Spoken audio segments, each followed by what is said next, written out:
এই যে তোর সাথে সাথে এখন আমরাও না খেয়ে থাক, না খেয়ে থাক। মা ভগবান, কি দেখে দিলাম ছেলেরে আমার। হইছে, শান্তি হয়েছে এবার?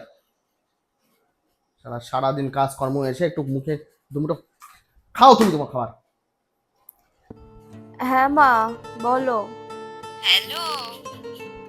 বড্ড খারাপ শরীরটা সকাল থেকে। কেন, কি হয়েছে? গলার সুরও তো ঠিক মনে হচ্ছে না। পিরিয়ডস চলছে, প্রচন্ড কোমরে ব্যথা, পেটেও ব্যথা করছে।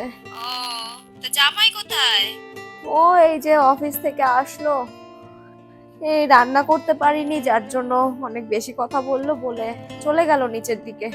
এ মা, বেচারাটা সারাটা দিন অফিসে কাজ করলো, বাড়িতে এসে দুটো খেতেও পারলো না। তোর এই কটা রান্না তো করতে পারতিস মা।